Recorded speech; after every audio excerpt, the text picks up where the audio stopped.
2017년도부터는 우리가 이제 다윗에 대한 말씀을 보려고 합니다. 왜 다윗인가? 이 다윗에 대해서 우리가 많이 들었고 많이 안다고 생각을 하는데 사실은 우리가 아는 다윗에 대한 지식은 굉장히 피상적입니다. 그래서 이번에 우리가 다윗에 대한 것을 2월 달까지 한 8주에 걸쳐서 다윗 시리즈를 진행을 하는데 그 다윗의 생애, 다윗이 왕이 되기 전까지의 것들을 보는데 그 다윗의 생애를 한번 깊이 한번 보세요. 그 성경에 나오는 많은 인물들이 기적들을 경험하는데 다윗의 생애 가운데 기적이 별로 없어요. 그가 모든 어려움들을 다 당합니다. 어릴 적에는 아버지와 형들로부터 무시를 당하면서 삽니다. 이제 결혼하고 나니까 그 장인이 그 사위를 죽이려고 그냥 따라다닙니다. 그 아내는 어떻습니까? 그 미갈은 다윗이 하나님의 괴가 그 예루살렘 성에 들어온 걸 보고 너무 기뻐서 춤을 추니까 그 아내가 뭐라 그래요? 이 비천한 것. 저렇게 말이야. 그래. 아내에게도 무시당하는. 그 아들들은 어떻습니까? 그 아들들이 자기 아버지 왕위를 뺏으려고 그 아버지를 추적하고 아버지를 죽이려고 했던 그 아들 가운데 시달렸던 사람이 다윗입니다. 그 다윗의 그 생애 가운데서 그 많은 두려움, 그의 생애 가운데 얼마나 많은 두려움들이 있습니까? 그로 인한 절망, 또 주변 사람들이 자기를 무시함으로 인한 그 분노, 그 다윗이 분노의 칼을 몇 번 뽑는지 몰라요. 그런 것들을 잘 보면요, 정말 이 다윗이 우리하고 똑같다라는 생각이 듭니다. 그래서 우리가 그 다윗의 생애를 쭉 보면서 그냥 표면적으로만 보는 것이 아니라 한 번 더 그 거풀을 헤치고 한 번 더 그 마음에 들어가고 그 생각에 들어가 보면서 과연 다윗이 어떠한 삶을 살았는가를 보려고 합니다. 그 다윗의 생애를 보면서 굉장히 많은 공감이 있을 거예요. 이 다윗은 흙수저 출신입니다. 요즘 한국에서 금수저, 흙수저 그러는데 흙수저는 무엇인가 아니 아시죠? 출신이 미미하다는 거예요. 이 다윗의 출생이 어디입니까? 베들레헴이잖아요. 이 베들레헴이 갖고 있는 그 이미지가 있어요. 베들레헴은 떠나는 장소입니다. 그 시골 땅에서 룻기에 보면 그 나오미의 가정이 어떻게 합니까? 그 베들레헴에서 기근이 오고 힘들므로 해서 그곳을 떠나서 모압 땅으로 갑니다. 떠나는 이미지의 그 베들레헴. 그리고 이 베들레헴은 블레셋의 영체가 있는 곳이 베들레헴입니다. 사무엘하 23장 14절에 보면 다윗이 이제 왕이 되어지고 난 다음에 그 이제 산성에 있으면서 그 베들레헴을 보면서 무슨 이야기를 하는 거 아니? 그 자기 혼잣말로 어릴 적에 베들레헴에서 자랐으니까요. 그 베들레헴 성문 곁에 우물이 하나 있는데 그 우물에 물이 얼마나 시원하고 맛있는지 그거 한번 먹어봤으면 얼마나 좋을까 혼자서 그 말을 하니까 그 옆에 부하들이 듣고 3명의 장수가 그 물을 뜨러 내려가잖아요. 그 기억나시죠? 사무엘하 23년. 그러면서 그 3명이 그 블레셋에 있는 군인들과 싸워가면서 그 우물물을 떠서 다윗에게 갖다 바칩니다. 정말 목숨 걸고 물을 가져온 거죠. 그래서 다윗이 그것을 받으면서 뭐라 그럽니까? 이것은 이들의 피다 그러면서 먹지 않아요. 그래서 이 베들레헴이 어떤 곳입니까? 다윗이 왕이 되어진 그때까지도 그 베들레헴은 블레셋에 그 주둔군이 있으면서 있었던 그 장소. 보세요. 그 이스라엘 가운데서 어떤 주둔군이 영체가 있으면요, 얼마나 그 베들레헴에 있는 사람들이 위축되어지겠습니까? 그것이 바로 베들레헴입니다. 그 베들레헴에 살고 있었던 그 이새는 어떤 사람입니까? 그 이새가 우리가 굉장한 사람인 것 같은데 그 이새의 할아버지가 누굽니까? 보아스고 할머니가 누구예요? 루시예요. 이방 여인 루시예요. 얼마나 그 이스라엘 백성들이 그 핏줄에 대해서 중요하게 생각합니까? 그런데 이 이새는 무슨 핏줄을 갖고 있습니까? 이방의 핏줄을 갖고 있는 사람입니다. 그래서 이 이새가 베들레헴에서 절대 메인스트림에 있는 사람이 아니에요. 2등 시민으로서 살고 있었던, 주변머리에서 있었던 사람이 바로 이새입니다. 그리고 그 이새의 아들 다윗인 것을 볼 수가 있습니다. 그것을 봤을 때 우리가 다윗이 왕이 되어졌다 그래서 굉장히 주목받는, 굉장히 중요한 인물인 것처럼 보일지 모르지만, 그의 출생 장소인 베들레헴, 그의 출신 성분과 혈통을 보면 그 이방의 피가 섞여 있는 그 사람, 절대 금수저가 될 수 없는 흙수저의 사람 다윗인 것을 볼 수가 있습니다. 이것이 다윗의 출발점이에요. 오늘 사무엘상 16장 1절에 보면 하나님께서 사무엘에게 말씀하십니다. 내가 이미 사울을 버려 이스라엘 왕이 되지 못하게 하였거늘 내가 그를 위하여, 사울을 위하여 언제까지 슬퍼하겠느냐, 이렇게 말씀하십니다. 지금 사무엘이 슬픔 가운데 빠졌습니다. 그런데 선지자는 슬퍼하는 사람이 아니에요. 선지자는요, 그 직책이 독특해서 사람들이 잘 되고 있을 때는 조심하십시오, 경고의 메시지를 하는 사람입니다. 그리고 사람들이 낙심되어 있고 힘들고 어려울 때는 소망의 메시지를 전하는 사람입니다. 그래서 선지자가 낙심하고 절망하고 하면 선지자의 자격이 없어요. 그런데 이 지금 사무엘이 어떤 가운데 있습니까? 슬픔 가운데 빠져 있어요. 지금 왕이, 사울 왕이 있긴 있는데 하나님으로부터 버림받은 왕입니다. 보세요. 백성들로부터 버림받아도 제대로 지도자 노릇하기 어려운데 하나님으로부터 버림받은, 그래서 그 나라가 과연 어떻게 될까 사무엘은 온통 큰 근심과 걱정을 해서 슬픔 가운데 잠겨 있었던 것이 사무엘상 16장 1절의 내용입니다. 그때 하나님께서 말씀하시죠. 걱정하지 말아라, 내가 한 사람을 준비해 두었다라고 이야기를 합니다. 그러면서 이제 베들레헴의 이새의 아들 중에 내가 한 왕을 준비했다. 그래서 이 사무엘이 이새의 아들들을 만나기 위해서 가는데 그 사울에게 들키면 문제가 되니까 이미 사울이 2번의 큰 실수를 해요. 그러면서 사무엘이 사울에게 뭐라고 말하는 거니? 하나님이 당신을 버렸습니다 라는 말을 2번이나 해요. 2번 했다는 것은 확정되었다는 그런 말이에요. 그런 상태에서 이 사무엘이 베들레헴으로 간다는 것은 굉장히 위험한 것입니다. 그러나 몰래 숨겨서 베들레헴에 갔는데, 베들레헴에 가니까요, 이 베들레헴이 또 난리가 납니다. 베들레헴이 작은 도시인데 그 대선지자 사무엘이 오니까요, 이 선지자가 왜 옵니까? 잘못을 책망하러 왔을지 모른다는 생각 때문에 막 두려워 떱니다. 그때 사무엘이 말하죠. 아니다, 평강을 위해서 왔다라고 이야기합니다. 그러면서 가져온 그 암소를 가지고 화목 제사를 드립니다. 그 제사를 드릴 때 이새의 집의 아들들을 초대합니다. 그러면서 이새의 아들들이 쫙 나오는데 이제 첫 번째 아들 엘리압이 앞으로 쫙 지나가는데 이 사무엘이 깜짝 놀랍니다. 이야, 저 사람. 그래서 하나님께서 사무엘에게 뭐라고 말씀하시는 거 아니? 그의 용모와 키를 보지 말라. 옛날 성경은 신장을 보지 말라 그래요. 내가 그를 버렸다. 이 참 재밌는 게 용모라는 단어와 키라는 단어, 옛날 성경에서 신이라는 단어와 신장이 한 단어가 아니고 2단어인데 신이라는 단어와 장이라는 단어가 무엇인가? 다 높이를 이야기합니다. 높이. 그러니까 번역을 그대로 하면요, 높이의 높이를 보지 말아라. 그러니까 엘리압이 굉장히 키가 컸던 것 같아요. 키가 컸던 사람이 또 누굽니까? 사울이잖아요. 사울은요, 보통 사람보다 머리 하나가 더 있다 그랬어요. 사울이 딱 쓰면 모든 사람은 어깨에 딱 걸립니다. 그러니까 정말 사울하고 똑같은 사람이 여기 나타나는 거예요. 그러니까 이 사무엘이 가슴이 뛰면서 야, 저 사람이 왕이다 그랬는데 하나님께서 뭐라고 말씀하십니까? 용모와 키를 보지 말아라.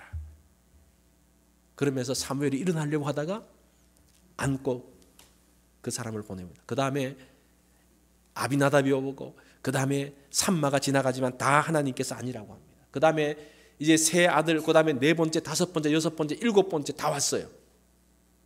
이 이새의 아들 7명이 다 지나갔는데 하나님께서 누구라고 말씀해 주시지 않는 거예요. 그래서 이 사무엘이 묻습니다. 이새에게. 너 아이들 그게 다냐? 또 없느냐? 그러니까 이 이새의 대답이 참 재밌어요. 뭐라고 말하는 거니? 아직 막내가 남아있는데 그는 양을 지키나이다.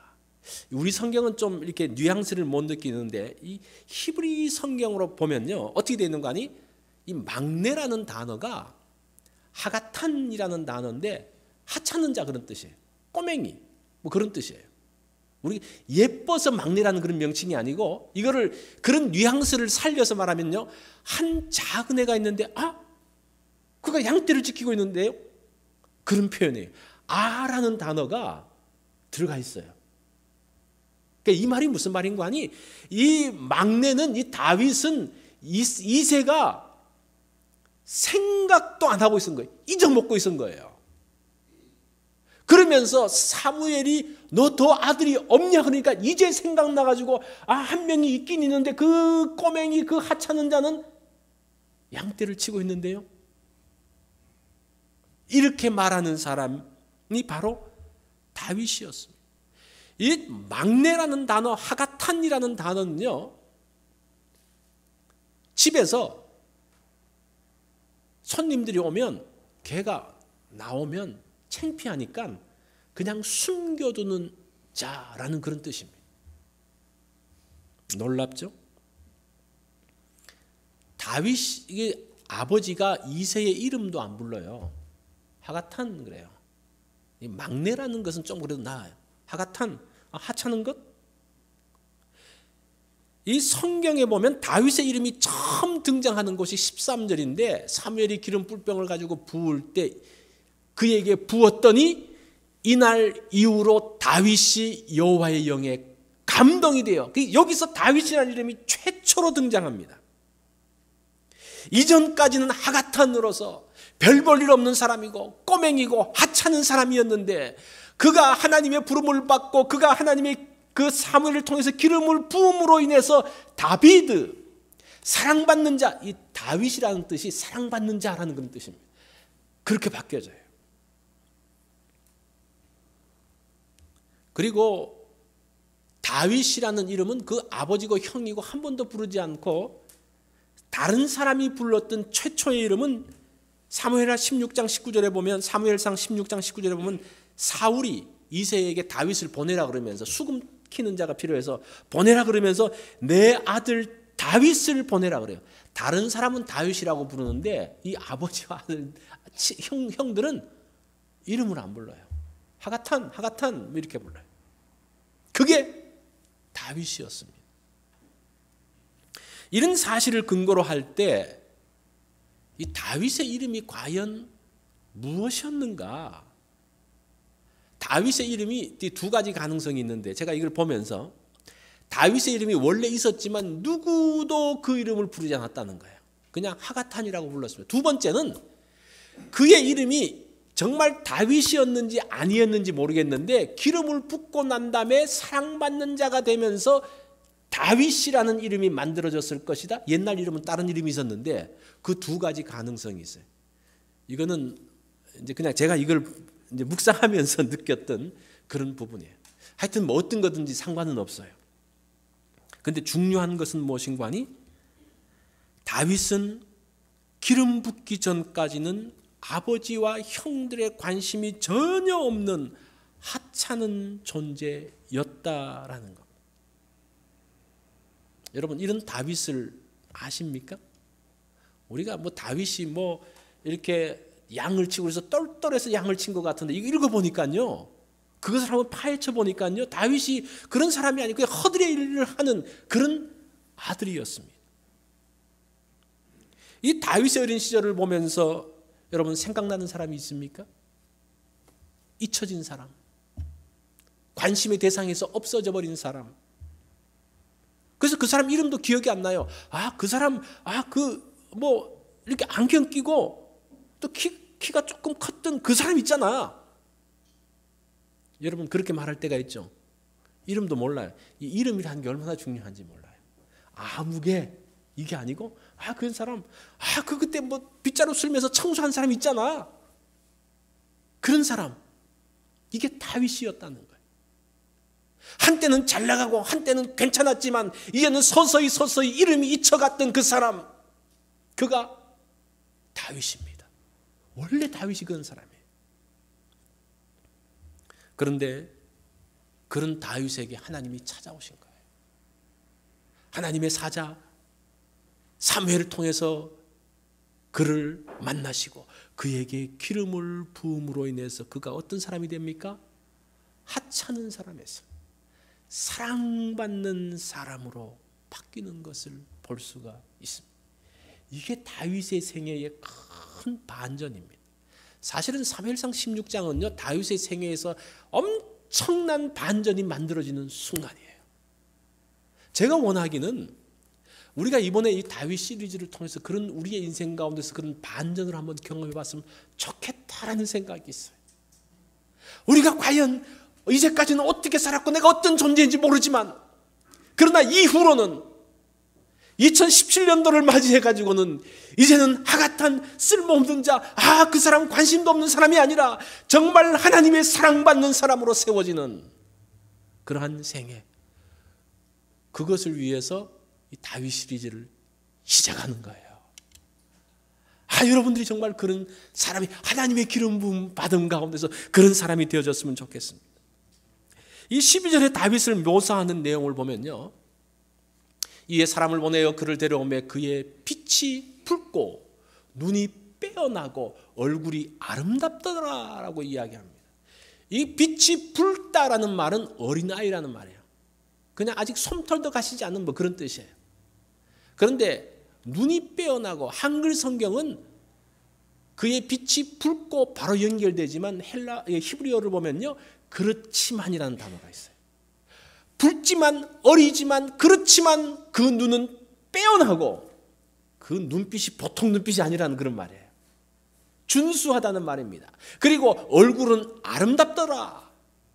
이 아름답다라는 단어가 토드라는 단어인데 선한 또 사랑받는 그런 뜻이에요. 그래서 이 토드라는 단어와 다비드라는 단어가 같은 어원에서 출발을 했어요. 사랑받는 자라는 그런 내용입니다. 그리고 창세기 1장 4절에 보면 하나님이 보시기에 좋았더라. 이 좋았더라라는 단어가 토드인데 아름답더라는 단어하고 똑같은 단어예요. 그래서 이것을 이제 이런 것들을 다 모아서 다시 해석을 해보면 어떤 뜻인가 하니 그는 어린아이 같았지만 눈빛이 범창치 않고 얼굴이 선하고 사랑스러웠더라 그런 뜻입니다. 그것이 이제 다윗을 묘사하는 그런 모습입니다. 그런데 우리가 이거를 보면서 그러면 이것도 외모가 아닌가. 제가 이 말씀을 잘 보니까요. 이 외모라는 쪽에서의 초점은 키, 등치, 덩치에 어떤 초점이 있다면 중심이라는 것은 눈빛, 얼굴에 좀 초점이 있는 것을 볼 수가 있습니다. 이 중심이라는 말은 나중에 다시 한번 또 우리가 다음 시간에 한번 보도록 하겠습니다.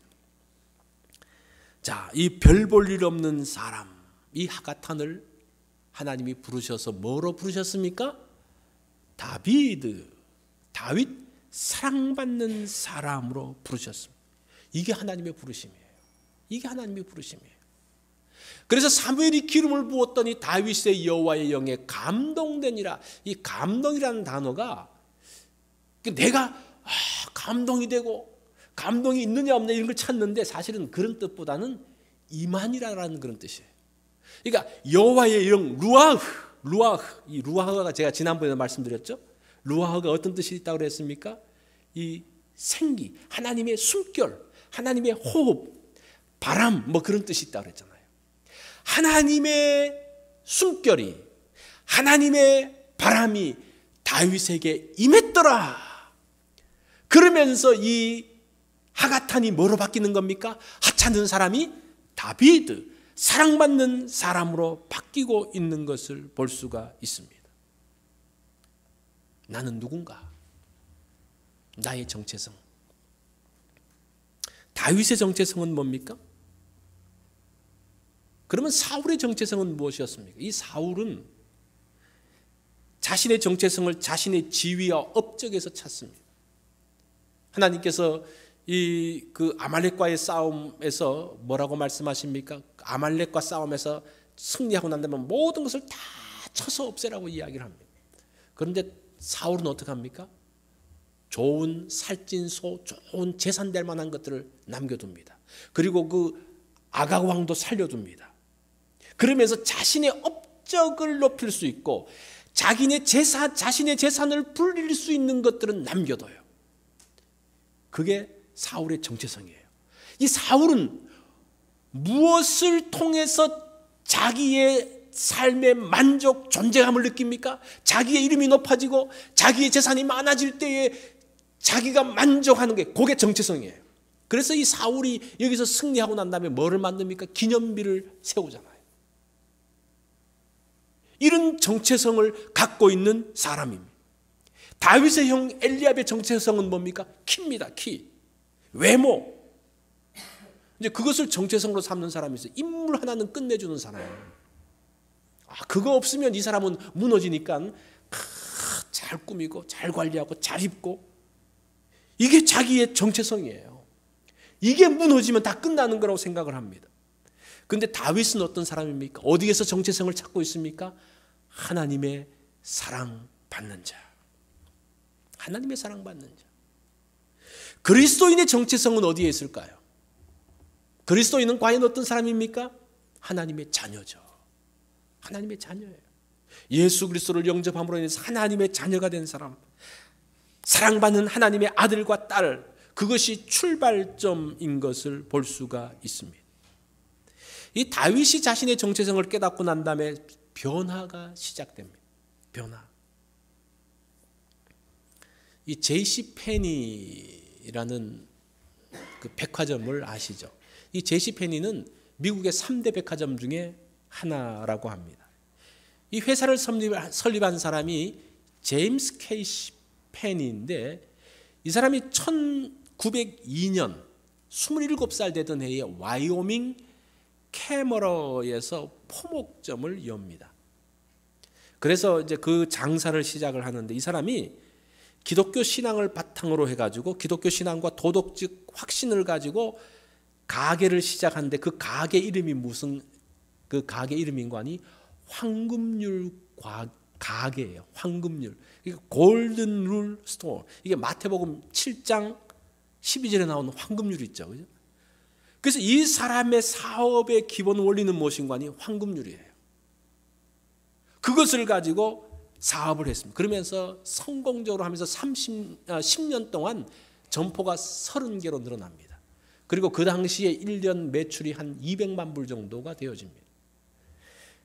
그리고 난 다음에 이제 1913년 이제 11년째에 회사의 이름을 바꾸는데 그 이름을 J.C. 펜인데 J자가 자기 이름을 쓴 게 아니라 Jesus Christ Penny라는 그 약자로서 그 이름을 달게 됩니다. 그러니까 이제 예수 그리스도의 가게로 만들어 놓은 거죠. 그러면서 이 황금률 그 가게라는 이름을 차츰차츰 줄여 나가기 시작을 합니다. 그러면서 1929년 초에 전국적으로 미국 전역에 점포가 한 1,400개 정도가 만들어집니다. 그러면서 뭐 엄청나게 그 회사가 잘 되었습니다. 이 1929년도에 그랬는데 1929년 10월이 되면서 경제공황이 미국에 이제 밀어 닥치면서 주식 시장이 붕괴되어지고 그것 때문에 그의 그 모든 재산을 다 잃게 됩니다. 그 당시 돈으로 4천만 달러를 다 잃게 됩니다. 그리고 무일푼이 되게 되죠. 그러니까 뭐 제정신이 있겠습니까? 그러면서 병을 얻어요. 우울증이 오고 잠을 자지 못하고 그래서 어쩔 수 없이 그때가 54세 되던 해인데 미시간에 있는 배틀 크릭이라는 요양소로 갑니다. 이 말이 요양소지 우리말로 하면 기도원 비슷한 곳이에요. 그곳에 가서도 이제 계속 잠도 자지 못하고 이렇게 약을 먹으면서 이렇게 잠을 자고 이렇게 하는데, 어느 날 드디어 페니는 마지막이 가까웠다는 생각을 하면서 가족과 친지들, 친구들에게 편지를 씁니다. 마지막 편지, 유서와 같은 편지를 씁니다. 그러면서 새벽녘까지 이 편지를 쓰고 난 다음에 잠자리에 드는데, 그러면서 아침에 늦게 잠을 일어나서 있는데 찬송가 소리가 들리면서 눈을 뜨게 되어져요. 그래서 그 찬송가 소리가 나는 쪽으로 이제 쭉 가니까 그곳에 있는 채플에서 찬송가가 나오는데, 사람들이 모여서 예배를 드리면서 찬송을 하는데 어떤 찬송을 부르는 거 아니? 너 근심 걱정 말아라, 주 너를 지키리. 주 날개 밑에 거하라, 주 너를 지키리. 그러면서 그 찬송에 끌려서 그 예배에 참석을 합니다. 그러면서 그 찬송을 부르는데 눈물이 쏟아지기 시작하는 거예요. 그러면서 기도합니다. 주님, 내 힘으로는 아무것도 할 수가 없습니다. 저를 지켜주세요. 그러면서 그런 기도를 하는데, 그 느낌이 누군가가 자기 뒤에서 어깨를 이렇게 감싸 안는 것 같은 그 느낌이 들더라는 겁니다. 그러면서 마음에 큰 평화가 오면서 그 모든 걱정이 싹 씻겨 내려가는. 그러면서 며칠 있다가 그 요양병원에서 나오게 됩니다. 나와서 다시 사업을 재기해서 지금 제시펜이 있잖아요. 지금 114년 된 그 회사가 되는데, 그리고 그가 91세까지 살면서 그 사업을 하게 됩니다. 그러면서 그 사람이 이제 가졌던 그 정체성이 무엇인가? 이 사람은 마태복음 6장 33절 먼저 그의 나라와 그의 의를 구하라는 그 모토를 가지고 일생을 사는 사람이 됩니다. 페니의 정체성은 하나님 말씀이었습니다. 먼저 그의 나라와 그의 의를 구하는 것이었습니다. 사업이 망하면서 모든 것을 잃고 건강까지 잃었을 때에 그의 정체성은 그의 사업이 아니었어요. 그의 건강이 아니었어요. 하나님의 말씀, 먼저 그의 나라와 그의 의를 구하는 그것을 붙들고 살았습니다. 만약에 페니가 그의 정체성이 그의 사업이고 돈이고 건강이었다면, 경제공황으로 인해서 사업이 망하고 건강을 잃었을 때에 그 건강, 사업, 돈과 함께 그도 끝났을 거예요. 아마 건강과 함께 그의 인생도 끝났을 것입니다. 페니의 정체성은 하나님 말씀이었습니다. 그 말씀이 존재하는 한, 자기가 그의 나라와 그의 의를 구할 수 있는 한 그는 살아있을 의미가 있는 거예요. 요즘은 그런 게 잘 안 된다 그러는데, 그 제시 페니는 자기 사업체의 수입의 10분의 1을 11조로 드린 사람입니다.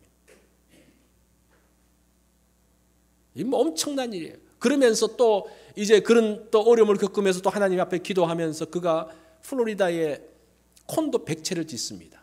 은퇴한 목사들을 위해서 콘도 100채를 지으면서 그분들을 그곳에 무료로 입주시키고 그분들의 기도의 후원을 받았던 그런 사람이었습니다.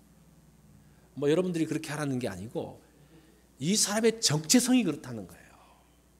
그러니까 이 사람은 뭘 가지고 사는 사람이에요? 그 어떤 돈을 가지고 건강을 가지고 사는 사람이 아니라 그 하나님의 말씀을 붙들고 사는 사람이에요. 그 말씀이 살아있는 한 자기가 살아있을 이유가 있는 거예요. 많은 분들이, 성공한 많은 사람들이 그 정체성을 자기의 사업에 성공해 두는 사람이 있습니다. 그것으로 자기의 정체성을 갖고 만족하며 기뻐하며 사는 사람들이 있습니다. 그런데 그 사람들이 그게 무너지면 그의 정체성이 없어져 버려요. 일어나지 못하는 거예요. 어떤 사람은 자기의 건강에 정체성을 두는 사람들이 있습니다. 아, 내가 그래도 건강하니까 살만하지. 아, 나이가 많더라도 그 젊은 사람하고 내가 씨름해도 이기지 않지? 그런 사람들 있잖아요. 그런 사람들이 건강이 탁 무너지면요, 그의 인생 전체가 허물어집니다. 왜냐하면 그 건강 하나에 인생의 전부를 달고 살았던 사람이기 때문에. 우리의 정체성이 어디에 있느냐가 이만큼 중요합니다. 그런데 제시 페니는 그의 정체성이 그것이 아니었어요. 만약에 그가 그 사업의 정체성을 뒀다면요, 그 건강에 그의 정체성을 뒀다면 그가 54세 되던 해에 경제공황과 함께 그의 인생도 완전히 허물어지고 끝나버렸을 것입니다. 다윗은 일생 동안 어려움 가운데 산 여러 번 죽을 뻔의 위기를 겪게 됩니다. 그때마다 그가 붙든 것은 하나님의 말씀이었습니다. 하나님의 사랑받는 자로 있다면 문제가 되지 않았습니다.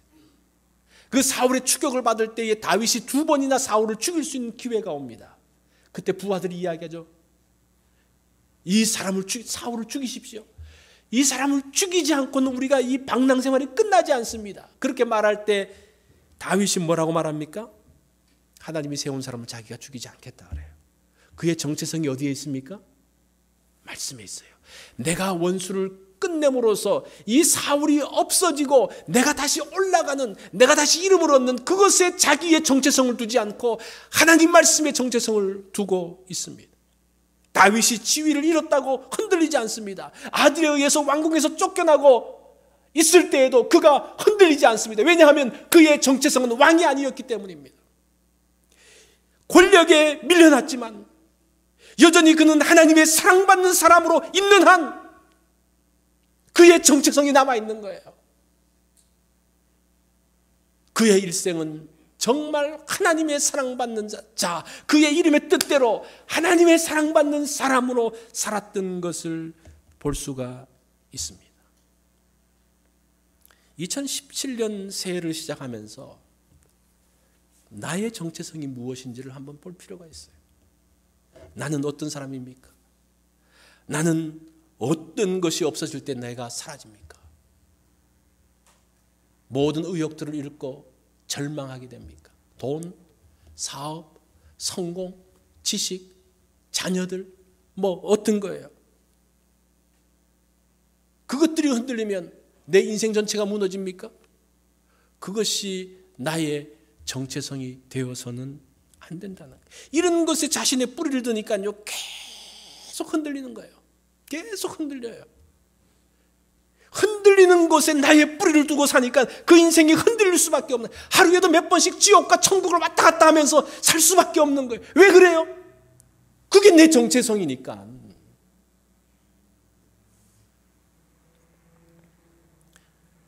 나의 정체성이 다비드가 되기를 바랍니다. 다비드. 하나님의 사랑받는 자로서 있다면 힘들고 어렵고 건강도 상하고 모든 것들이 다 허물어지는 것처럼 보이지만 그러나 여전히 내가 하나님의 사랑받는 사람으로 있다면 나는 만족하며 감사할 수 있는, 다시 시작할 수 있는 그 힘, 그것이 나의 모습이 된다면요 어떤 경우에도 흔들리지 않습니다. 우리가 앞으로 7번 동안 계속 다윗의 생애를 살펴볼 것인데 그가 정말 흔들리고 정말 살 수 없을 것 같은 그러한 상황 가운데서 다윗이 그것을 뚫고 일어날 수 있는 이유가 무엇인가 하니 여기에 있어요. 다윗의 정체성이 무엇인지 여기에 있습니다. 이것이 다윗의 생애입니다. 다윗의 생애가 나의 생애가 되었으면 좋겠습니다. 여러분 2017년도가 새로운 정체성을 가지는, 어떤 정체성? 하나님의 사랑받는 자로서 거기에 내 인생의 뿌리를 두세요. 그러면요 흔들리지 않습니다. 그러면 우리가 무너진 것처럼 보이더라도 다시 일어서게 되는 것을 봅니다. 우리 다 같이 기도하겠습니다.